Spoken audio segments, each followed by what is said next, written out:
Et salut tout le monde, j'espère que vous allez bien. J'ai envie de faire une petite capsule aujourd'hui. Je fais le point sur ma vie, sur mes travaux, mes projets plutôt. J'ai un peu délaissé, j'ai totalement délaissé YouTube, soyons honnêtes.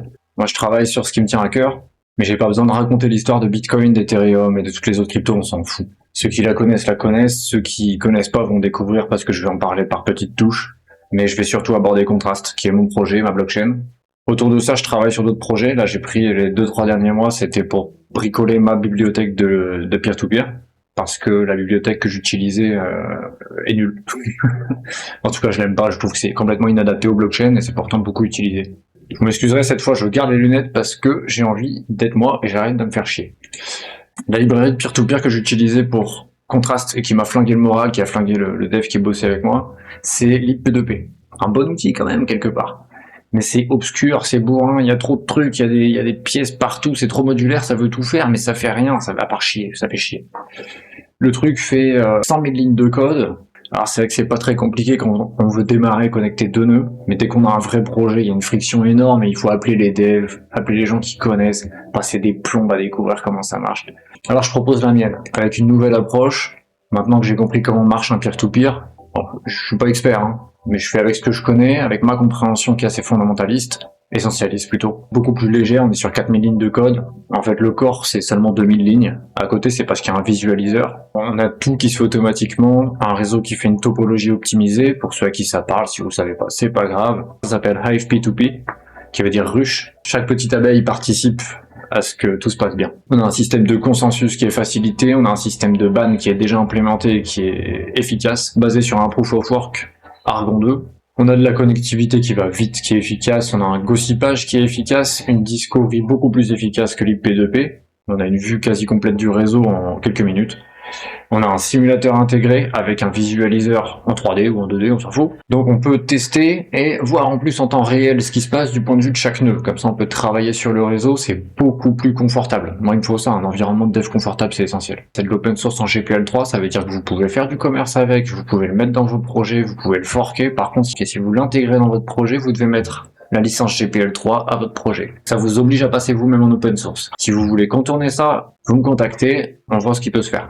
Là pour le moment je veux que ce soit full open source et que ce soit collaboratif. Donc si vous bossez dessus, bah, vous en faites profiter les autres. Voilà. Moi je le fais gratuitement, je le propose gratuitement. Je vous encourage à faire pareil. N'hésitez pas à tester la lib, elle est légère, le code est en JavaScript, même pas en TS. On peut faire une version TS, c'est très rapide à convertir parce que je JS doc tout. Tout est documenté dans le code. Il y a plusieurs packages intégrés, vous m'excuserez si c'est pas parfait, c'est un premier package NPM.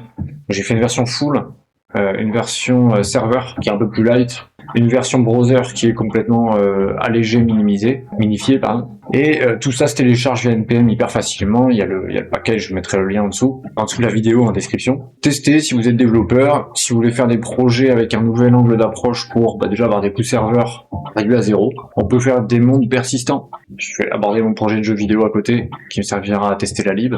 L'essentiel de l'API pour pouvoir l'utiliser facilement, tout est documenté dedans. Donc, quand vous appelez les fonctions, vous avez la complétion, les explications dedans.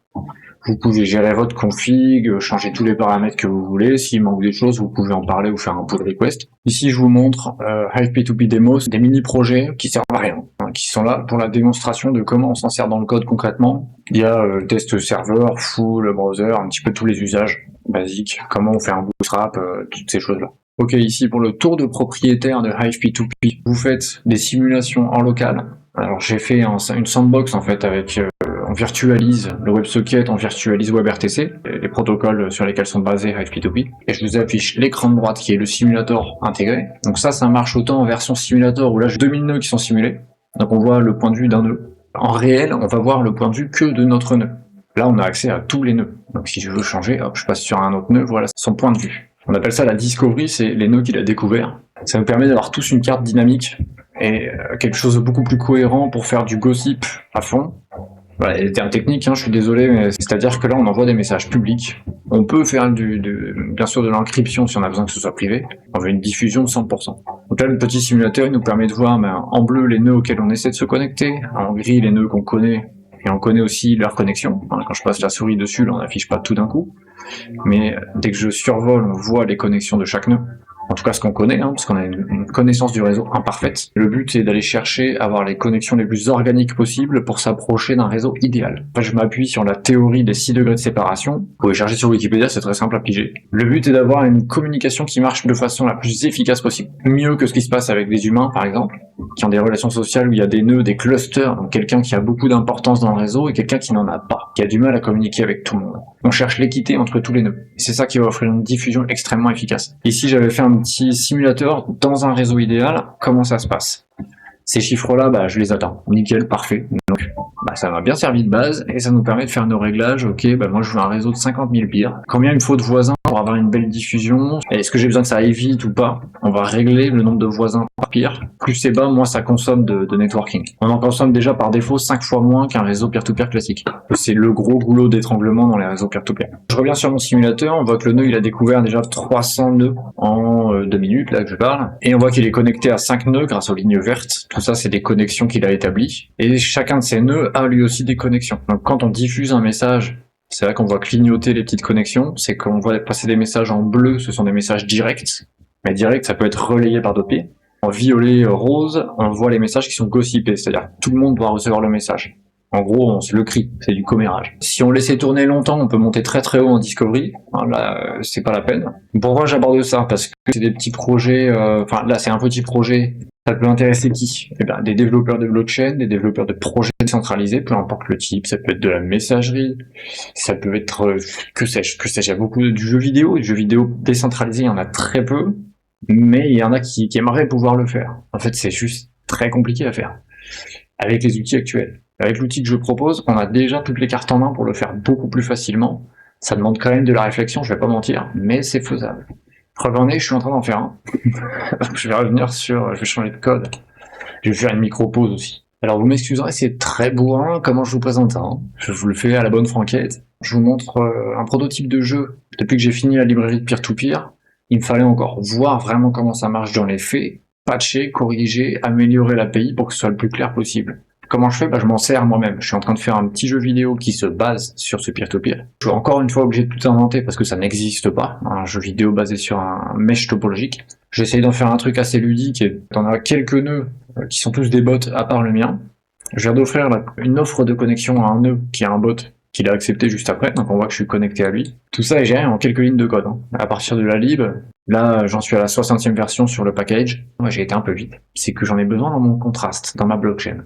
Donc j'ai besoin de quelque chose d'abouti, d'efficace, qui va pas me prendre la tête. Donc là, ce petit projet, je peux le rater. C'est un jeu, c'est un petit jeu. S'il est raté, je m'en fiche. Alors que ma blockchain, ça doit être solide. Le jeu, idéalement, il pourrait attirer des joueurs qui vont me permettre de voir si tout marche bien en conditions réelles et à grande échelle, si j'arrive à avoir assez de joueurs. Donc là, on est sur le papier, on est sur un jeu où il n'y a aucune consommation serveur. Je sers une page web, un front HTML, en fait, ça coûte rien. Le Bootstrap permet d'entrer dans le réseau peer-to-peer. Et après, une fois qu'on est connecté, on n'a plus besoin de lui. On le libère. Ce qui fait qu'on a, de base, là, je sais qu'on peut accueillir 100 joueurs sans aucun effort. Et potentiellement, on arriverait à 1000 et que je serais pas étonné.